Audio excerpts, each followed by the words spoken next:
At the time, they said in 1994 July that we have not made the decision yet on the Radisson, okay, which was then the Cable Beach Hotel, and Le Méridien, which was Balmoral, and which became Sandals. Eventually, they sold Sandals. And listen to me, this is the Cable Beach Strip. This is a hotel on the Cable Beach Strip that he says is so sacred.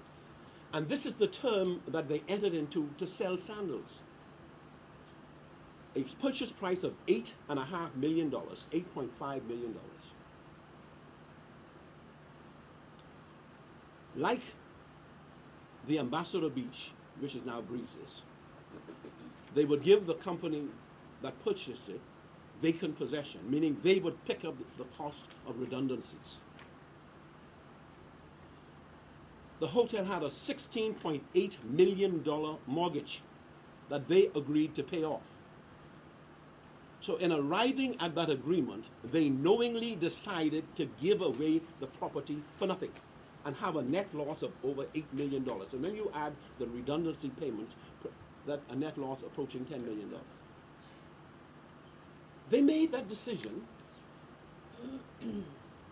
nothing to do with market value, but based on their commitment, they say, to resuscitate the tourism industry and cut the losses.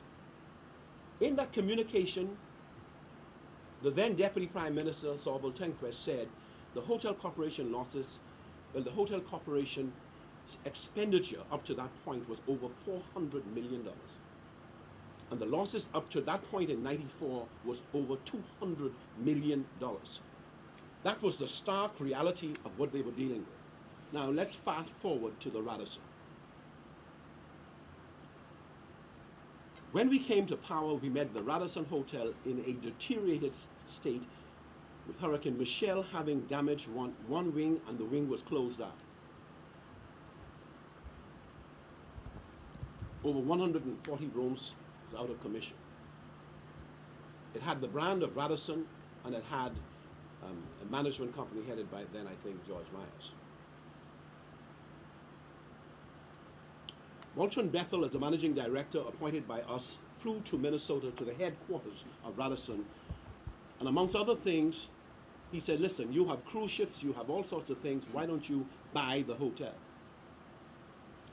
He pointed out to them that the hotel had suffered a loss of $15 million that year.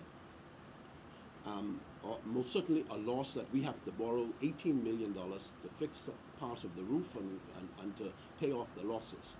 They said they would offer $20 million for a hotel that they had been managing for 10 years. This is the Radisson. They would offer $20 million for it. He said, well, the government can't take that. Because you heard the Prime Minister say that it cost $120 million to develop. Sir Boltenquist in 1994 said they spent about $100 million to develop. So whatever the figures are, let us assume that the correct figure is they spent $100 million to develop. In the history of it, in my research, I saw an offer from a company called Allegro for $17 million, but they wanted an all-inclusive, and the Hotel Corporation at the time rejected it. I saw an offer from George Myers for $40 million. He was the manager of it, and that was rejected. The Progressive Liberal Party then had a proposal from Sarkis Ismailia that if I'm able to buy all of the properties and develop a $1 billion estate, hotel estate out there, I would purchase the Radisson. This is what we agreed to. Yes, we agreed to sell it for $30 million. We did it after we had an evaluation by PricewaterhouseCoopers, the American firm out of Florida, because we never make decisions stupidly and unwisely. We did it on the basis of the fact that the government was being dragged down into having to make decisions about hotel rooms, hotel prices, management prices, and we felt that this was not in the best interest of the Commonwealth of the Bahamas. We knew that the hotel needed repairs. We had borrowed $18 million in part to effect repairs, to settle insurance settlements. The roof was leaking, and it was a bad state of affairs. We agreed with Mr. Ismailian that he would spend $80 million renovating the hotel. I'm advised that the final price was $100 million put into the Sheraton, into the Radisson, which was upgraded to the Sheraton. The Progressive Liberal Party government, faced with a history and precedence of the same decision making that this government had made, where they gave away hotels, decided that we would take $30 million, that the hotel will be renovated to the extent of $80 to $100 million, which had happened, and that it would be a part of a mega hotel deal that would have a defining and lasting impact on the Commonwealth of the Bahamas. Even in our financing of the fee simple, in the financing of the proposal, we sought advice on how do we deal with the issue of fee simple.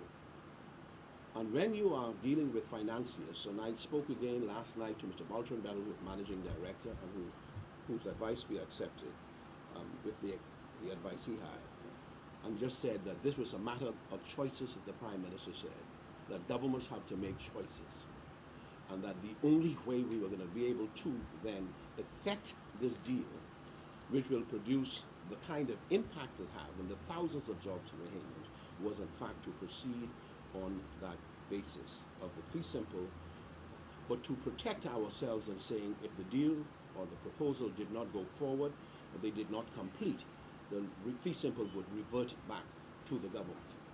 But clearly it was a decision made in the best interest of the country and to bring about a defining position. My government, and I don't know about the England government, was faced with the reality that we were making a decision to spend $400 million on improving the Lyndon Pinling International Airport.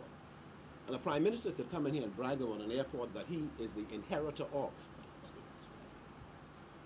And if he wanted to see what the PLP government stood for, he should look and see what Hannah Martin, as Minister of Transport, and myself negotiated in terms of the agreements, where we were stipulating within the airport agreements an urgency for NAD to promote Bahamians and to Bahamianize NAD and not be left in perpetuity with Canadians running the airport in total.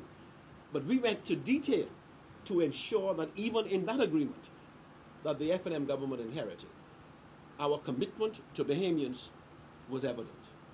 But in any event, that was the position on that.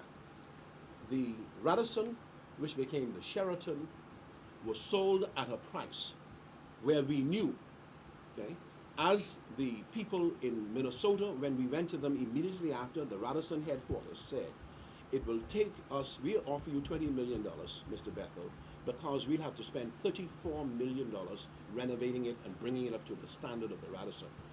So even when we came to power, the offer, if you take the offer was predicated on the money people had to spend renovating it. And the decision had to be made, can this government continue to go deep into the hole with a hotel, trying to make decisions in a changing Bahamian environment where West Bay Street was no longer.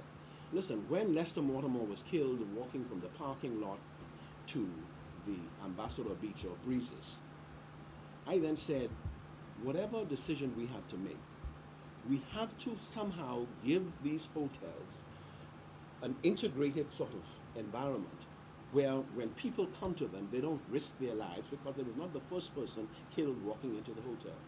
That we have to do so. And so this opportunity came up where we were going to create one of a kind.